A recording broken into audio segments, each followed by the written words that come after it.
Hello, good afternoon. This is Rob Costa for CardGameExpert.com, and today I will be playing some blue Tron.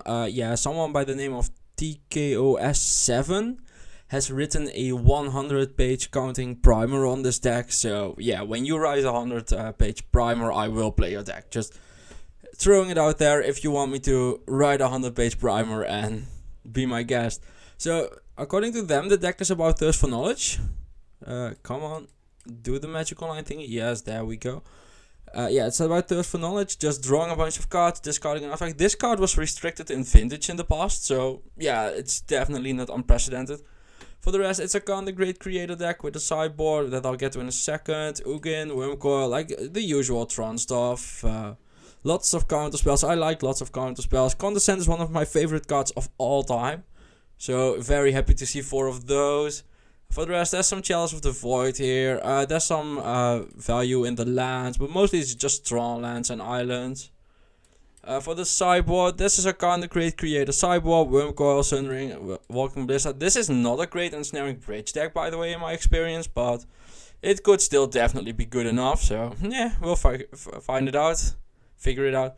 Spreading Seas, Chalice, Gravedigger, Ashiok, Liquid Metal, Coding Spatial, Mindslaver for the lock with the Academy Ruins. So you Mindslaver someone, then you Academy Ruins the Mindslaver back on top, then you Mindslaver them again, then you put the Academy Ruins back, or put it back with the Academy Ruins. You get the gist of it. And Aether Ghost, because this is a broken little card. With that being said, if you want to try the deck out, I will definitely put a link to the deck tag in the description down below, because 100 pages is very impressive. Anyway, if you want to try the deck out, use their guide to build your own list, or just want to try this is their list, like this is the one they updated 2 days ago. Anyway, if you want to try it, you can use the link in the description down below. Use coupon code NuclearRabbit, and don't forget to like, comment, subscribe. Like, I see that a lot of people are watching, and that's making me very happy. Thank you for that, for sure. But don't forget to subscribe, like it really helps out. So with that, let's get to the game. Okay, so for our first match, we have the special Magic Online artwork. Our opponent plays a sleight of hand of a Shivering Reef, so they're on Storm. Just no questions asked, that's the only deck that does that. We play a land, they play another sleight of hand, and then we Chalice of the Void on 1. I know on 2 is better, but I just won't have the time. By the time I have 4 mana, the game will be over, basically. So I just decided to throw it in on 1. And just hope they couldn't go off on turn 3. Which they couldn't, so that's nice. They end up untapping and just killing us anyway, so that's a shame. Yeah, just a hand with like a repeal and a Thirst for Knowledge is just not a thing that will beat Storm ever. I do think the Storm matchup is very good for this deck though, but they just managed to Storm off here. Also a thing to note, our opponent is one of the best Storm players around. Like, I knew they were on Storm the moment this match started. They're a trophy leader. They're just really good at the deck. They are definitely the living proof that it doesn't matter what deck you play if you play it very proficiently. So yeah, good on them. At this point, I just decide to condescend to Past in Flames, but I don't even bother. Like, I couldn't do anything against that. So yeah, for the sideboard, we bought out some dismembers. It just won't really matter. Expedition map for us. Expedition map. Some lands are played. We crack the expedition map. I mainly crack it to just make sure that I use my mana. I don't have all 3 Tron pieces yet, but I don't want to be like, oh, here's your turn 3 or your turn 4. Let's tap out. You don't want to do that. So we Thirst for Knowledge, and we just draw a bunch of lands. Like, nothing that mattered out of that Thirst for Knowledge at all. And in response to our Chalice of the Void, they mana morphose, just make some mana. And this time Chalice of the Void's on Axis too, but they find the counter. Yeah, this was just a make or break moment for this match. It was either they have it or they lose on the spot, and yeah, they had it. So yeah, those things happen. It sucks, but it happens. And at this point, they're just comboing off. They have the Gifts Ungiven. They're gonna get Pyretic Ritual, Desperate Ritual, Past in Flames, and Mana Morphose. Yeah, see, there we go. This is just a standard Storm pile. You're always dead. Once they fetch this and they have some mana, you're just always dead.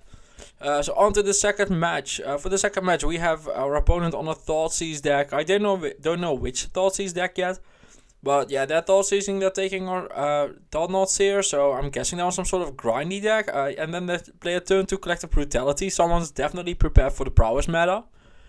Which we condescend. Yeah, I just want to not discard a card and see the cards on top of my deck.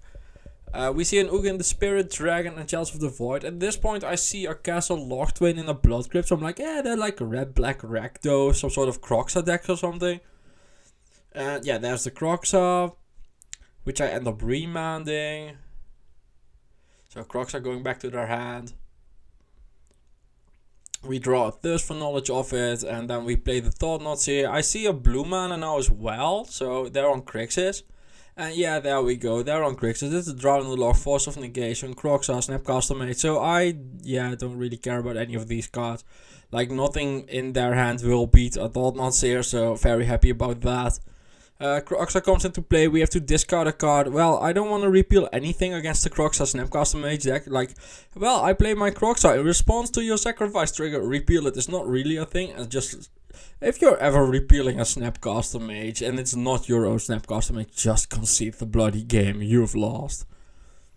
And so, yeah, Croxa coming into play. No, Croxa not coming into play. Croxa still wanted to be sacrificed, but in response to their own trigger, they do the Grixis thing and decide to be fancy.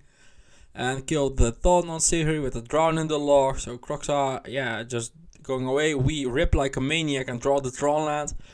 So we get to go and play Arkan the Great Creator. And this could be a 2-for-1 on the Force of Negation, which is also fine, because we are just going to draw more cards. They're down to one card. And we know it's a Snapcaster Mage, and we have a Thirst for Knowledge. So yeah, we're just very far ahead. They do Croxa, and I just decide to condescend for 0. So X is 0, but I just want to scry. And it's a good thing I did, because I just technically drew 2 cards, because I don't want any of those. I get to my 3rd card deeper. And yeah, I paid 3 life to do this on the trigger. But yeah, life total is not relevant. Once that Croxa starts attacking, this game is over anyway. So we just are very good at the game. And rip another Khan the Great Creator. And yeah, we just minus it. And get a, what did I get here again? I believe, oh, I got an Ensnaring Bridge, didn't I? Yeah, I got an Ensnaring Bridge. It's so nice that I still make the same plays if I watch the game pack. I'm like, yeah, this is correct. For the second turn, we get a Mindslaver. And yeah, Mindslaver is really dirty. So what happens here is we play the Mindslaver, we put it on the stack. And they end up in response playing their own Snapcaster Mage. Or their Snapcaster Mage, we're not running one, I believe. And they, just target the Drown in the Log. This, to me, tells me that they don't have anything else to do. So it's not worth it for me to mind control that turn now. So I'm not mind slavering them yet. I'm just letting it sit on the battlefield. Because, well, Ensnaring Bridge beats the board. Now, however, I draw Vector Fiction. And this is a very good reason to mind slaver. For those of you who don't know how this works... I'm now in control of my opponent's turn, so I'm gonna go ahead and Drown in the Log their Snapcaster Mage, because I might have 2 cards in hand at the end of this turn. Then I their Thoughtseize, and in response, because I want to feel fancy, I Vector Fiction, and yeah, I'm put in a very hard spot here. Like, how do I make these piles for myself? I could go like 4 and 1, I could go 2 and 3, I could go 3 and 2. I end up giving myself 5 cards. That seems about right. So yes, Vector Fiction and just deciding your own pile is very nice. So yeah, I give myself 5 cards here because that's great. Then I let the Thoughtseize resolve so they can really see the suffering. And then they take 2 damage for their own Thoughtseize. So yeah, this was a very advantageous turn. And yeah, I like this turn. This turn was fun. I had fun with this. For sure, this was so great. So we actually didn't draw a lot of power in here. Like, we had a Talisman and a Repeal and some nonsense. And we were actually out of gas, which is insane after drawing 5 cards. And I believe we did like 1 Thirst for Knowledge. So we drawn 8 extra cards and we just ran out of gas, which is not okay. Then we mulligan a bunch. We end up here getting Thoughtseize. They're either taking Condescend or the Ugin. I can't remember for the life of me. Oh, they have double Thoughtseize, and they should have taken the Condescend on the first one, because I messed it up because I wanted to go for the aggressive Tron. But if they had taken the Condescend on the first one, I could. I should say it's correct, because they take the Ugin on the first one, I can play an island, and then Condescend the second one for 0, so I get a Scry too. I missed it because I went for turn 3 Tron, but that's a thing I could have done. Also, they had a Blood Moon, and we thought not seared it right on time, and now they're just not doing anything. So they play an Inquisition. In response, I just dump everything out of my hand that can be hit by Inquisition, and I just show them like, I have everything I ever need to win the game. And yeah, we play another Thought Not Seer, and at this point I'm just toying with my food. Like they're doing stuff, but they're not really doing stuff. Like, they're in the game. They're just being Grixis basically. Like, it's turn 5, they're not hitting land drops.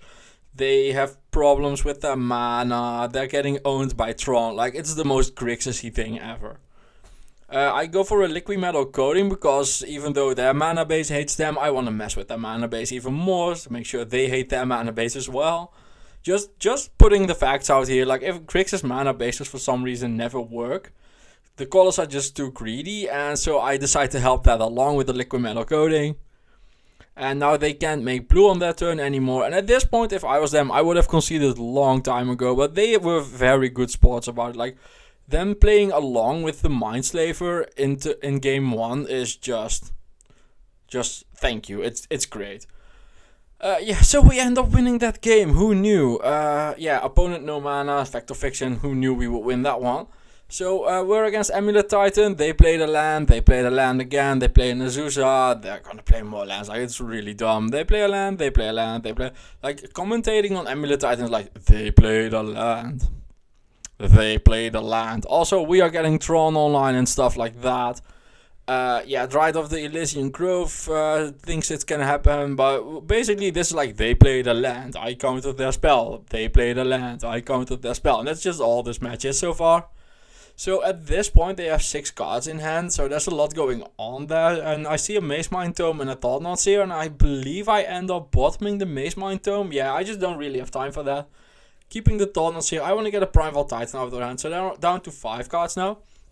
As we play a Thought Not Seer, and it happens, and we see Explore, Pact of Negation, Azusa. So I end up taking the Pact of Negation, so my Condescend keeps working. So they had, yeah, Explore, Azusa, and the land, and this is the next turn they have. It's so insane. So they went Amulet, Talaria West, bounce Talaria West, get a Titan, yeah, get a Summoner's Pact, get a Titan. At some point I should have counted something, but I was just so completely flabbergasted by this. You can see me multiple times being like, should I just concede? That's just all I'm doing in the menu. It's like, should I concede? This game is horrible. Yeah, and at this point I just hated Magic the Gathering so much. Yeah, because look at this. My opponent had 2 Explorers and then Azusa, and this is how that turn ended up with, like, double Amulet, Primeval Titan in play, Primeval Titan with 6 mana floating. Like, it's so insane. So yeah, we scry some stuff. Like, it doesn't matter what we do, we're basically just fumbling along here with them. Also, they're still doing things. Those were 2 really good Explorers, that's all I can say. Those were some seriously good Explorers. Because for those of you who can who can't tell by how this is being shown, this is just me fast forwarding that turn. They did so much, and they had like a 6-minute turn or 5 or 6 minute turn. It's insane. So yeah, they get 2 Field of the Dead, 2 Primeval triggers. So they've had 4 Primeval Titan triggers, 2 Field of the Dead in play, a bunch of zombies, a bunch of Amulet Titan. Or a bunch of Amulet triggers as well. They had a Haste land, 2 Titans attacking, a bunch of land drops, and that's all just for 1 turn of 2 Explorers. It's so nuts. So I go for an Ugin here, because, well, otherwise I die an absolutely horrible death, so I might as well take that one. Then I decide to attack with the Thought Not Seer, because I can't beat the Wooded Foothills anyway. Like, I can maybe trick them into blocking or something, I don't know, like keep the Ugin alive. But they just don't care, and there are so many triggers. They don't forget to pay for that pack. Like, why am I always so unlucky? Why are they paying for that pack? And they're just making more zombies, and my life total is dying, and my Ugin is dying, and my want to play the game is dying, and everything is just dying, and it's all me all the time. And so woe is me, and I play a Wormcoil Engine, and yeah, so they have 1 card in hand at this point, and I'm like, it's gotta be something good. So they go Dried of the Elysian Grove and just, yeah, kill me. Like, yeah, Titan things, they just kill me. With the Valaka triggers, by the way, they just triggered it. We sideboarded stuff, we boarded in stuff, we boarded out stuff. They play a Sakura Tribe Scout, and I play a Chalice with the Void on 1. This time hoping to lock out everything they have on 1 with the repeal. So they put in a Ghost Quarter, and yeah, my land dies. That's just Tron things. Everybody always has an answer to your Tron land. Which is just a shame with this deck. Like, even though the deck isn't as dependent on Tron, you're way better with Tron. And I don't feel like this list is using the advantage of the Tron mana enough. Like, you can play mono blue control, add the same cards to your deck, and it will barely make a difference if you run the Tron lands or not. Which is something that tells me, like, you either want to use them more or you want to use them less. But it just feels a bit off. Could be my inexperience with the list, but it just feels a bit off. Yeah, I attack with the Thought Not Seer, they attack with the Dryad. I attack with the Thought Not Seer, they attack with the Dryad. Just such fun and exciting gameplay. Yeah, they attack with the Dryad. We're just hitting each other in the face. That's all we're doing here. So they play a Sakura Tribe Scout off a Cavern of Souls, and then it resolves through the Chalice, which is something you can do in real life as well. Just be like, yeah, I'm naming this, and just play it through. Yeah, I kind of want you to never ever see this play, but for complete honesty, I'm putting it in. Yeah, Chalice, yay. So yeah, that play never happened, and we will never talk about it again. Don't mention it in the comments. Yeah, they give that Tireless Tracker haste. Now they're just beating me down. I play an Ugin because, well, Ugin is cool.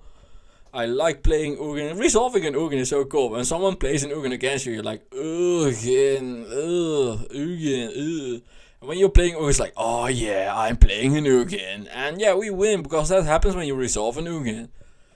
We bought in Ashiok, which is something I definitely should have done for the second game as well, because it's the best card in the deck against them. So yeah, I should have done that one. We mulligan a hand that's too slow into a hand that has no color. Yeah, we keep this one. This hand is super slow. A Dryad comes into play on turn 2. And yeah, we're just in trouble here already. We're just so far behind. Tireless Tracker happens, we remand it, so yeah, Tireless Tracker got lost and put back into the hand. However, it had a guttural response to us, and yeah, so Tireless Tracker resolving, and we are just getting beaten down here. Yeah, I go for the Thirst for Knowledge at the end of turn again, I believe. Like, they're doing something here. Oh yeah, they're just cracking a bunch of clues, putting some cards in their hand. Like, they're doing all sorts of stuff. So yeah, we just lost in the first game to their explosive combo plan, and in the third game we just lost to their fair plan. Like, we're just not powerful enough. Yeah, we thirst for knowledge and draw absolutely nothing that we can save our lives with. So I decide to just do the obvious thing and con the Great Creator and check if we have something that can save us. And what do you know, we don't. So I end up conceding here. After a while, come on, you can do this. Dude, push the button. And yeah, for the fourth match, we have this hand. It's fine. We just go River of Tears Expedition map. Don't know what we're up against yet. Our opponent plays some Mishra's Bubble, so I'm putting them on like Shadow or something. Thoughtseize, definitely Shadow. I, however, did see a Flooded Strand, which would indicate to me that they're on Esper Shadow. Also, the gray art is a Magic Online bug. I can't help that. It's not a local thing. It's just Magic Online being Magic Online and buggy. So it sometimes just happens. So we play a Talisman of Dominance. They play a Thought Scour on themselves. Yeah, that's Shadow for them. And at this point, I'm like, yeah, I have a Wormcoil Engine, and they have a Dead Shadow. I do, however, end up drawing the wrong Tron land, so I play a card, the Great Creator, which gets countered by a Drown in the Log, which is a card that is actually seeing quite a lot of play, even though I'm not usually very impressed by it. They play a Ranger Captain of Eos and find a Giver of Runes and play it. And then they attack with a 7/7 Death Shadow. And I really like how they play this, because they just go like, yeah, Ranger Captain of Eos, your opponent can't cast non-creature spells, because they saw the Ugin like on turn 1. So I definitely like that play, very well played by my opponent. Then on the next turn they unearth it. And yeah, they just do it again. So what happens here is they play the Ranger Captain of Eos again. They get a Hex Parasite, which says remove up to X counter from target permanent. For each counter removed, it gets plus X plus O, and it also pays for life. So what happens here is they use it to get counters off my Wormcoil engine. But the Wormcoil engine doesn't have counter. However, it costs them 2 life. So now they have protection from colorless of the Giver of Runes on the Dead Shadow. And yeah, now the Dead Shadow is at 12-12. So I'm very lucky to be at 13. And yeah, they're running in. I'm going to 1 and it's all painful. Everything is horrible. Life sucks, etc, etc. And now they're just like, yeah, Ranger Captain of ESU again. And we're just gonna go ahead and block with the Wormcoil. And nothing that I can do here matters. So I kill myself with the Talisman. Yeah, board out some stuff. Bring in some stuff. We have a bunch of colorless lands. Yeah, we have this hand that does things in a few turns. I don't Talisman of Dominance here because I actually smell the Stubborn Denial, but I get rewarded by them going turn 2 Thoughtseize. So I got very lucky here, even though I think I made... Okay, so I made the right play of playing around around Stubborn Denial, because otherwise they would have Thoughtseized me on turn 1. And yeah, I got rewarded with a Thoughtseize before they played their land. So I got, yeah, kind of lucky, kind of also played well. They play at the Fairy here and they just don't do anything with it. They just forget to activate. So to punish them, I attack with the Talisman of Dominance after activating it with the Karn. And this makes it so that they can't bounce my permanents and can't draw cards anymore. And I don't have counter spells. So at this spells, the Teferi is completely irrelevant. Or at this point, yeah, at this point the Teferi is completely irrelevant. They end up playing a second one, just killing the first one. So I got massive value out of that, even though they ended up a card. And yeah, I play a Thought-Knot Seer and I see Dead Shadow, Unearthed, Giver of Runes. So everything in their hand costs 1, which is definitely something that, yeah, is nice for me. They play a Snapcaster Mage on their turn and then they Thoughtseize me. And they, yeah, I do not understand this Thoughtseize at all. They're like, okay, so I'm gonna take your Khan, the Great Creator. And I'm like, why? I already have 1 on 7 counters. Why would you do this? But they did. They're just like, you're not gonna draw a Tron or something. I don't know. But I think that Thoughtseize is very, very wrong. And yeah, I know they have Giver of Runes, double Dead Shadow in their hand. And I think Chalice of the Void will be pretty good against that. So I Chalice of the Void on 1 and just lock them completely out of the game. Which seems, yeah, reasonable. You usually win games where your opponent can play. And our opponent agrees. So for the third and final game, we have yeah, a bunch of the same Tron lands, 2 expedition maps and a Condescend. Yeah, opponent Thoughtseizes us, takes an expedition map. I would have taken the Condescend here. However, they do seem to know what they're doing, so maybe I'm wrong. I don't know. I find a Blast Zone with the expedition map, and they play a Dead Shadow into a Remand here, and they don't replay it until the next turn, and I don't really know why they didn't. Like, they might have been trying to keep up Drown in the Log with Stubborn Denial or something. I don't know why they didn't do it. So anyway, they're on 6. I play a Wormcoil engine, and yeah, from now the hurt just starts. They play a Ceremonious Rejection on it. They play at the Fairy, so now my Condescend is turned off. I was so kind of punished here for just slamming the Wormcoil. I end up Ashiok-ing here. And I want to exile their graveyard, but I don't want to fuel them towards good cards. So what I end up doing here is milling myself and exiling their graveyard.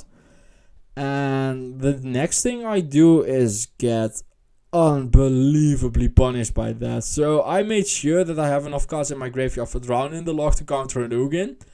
And now I just die. Like, the Dead Shadow comes in, the Dead Shadow comes in again, and I'm just taking a ton of damage here. So Thirst for Knowledge for us, and we just once again just don't really draw anything out of it. So yeah, I do like the instant speed draw 3. However, the average power level of the cards in the deck is just quite low, so we just don't really draw into anything. And now I'm forced to just sacrifice the Blast Zone, and yeah, like, I have a ton of mana and it just doesn't matter. Like, I can't be the Dead Shadow. And I knew they had more of him, otherwise you wouldn't jam the first one into the Blast Zone.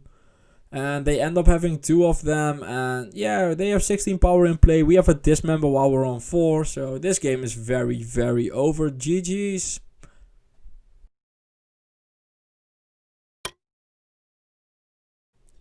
Okay, so after playing the games, I did very much enjoy the deck. I do, however, think the deck is a bit low on power level. Like, we just had so much trouble keeping up with everything. Yeah, that's just like no big bombs like in Green Tron or something. Yeah, for the rest, this is a very fun FNM deck. Would definitely recommend. I had a ton of fun with it.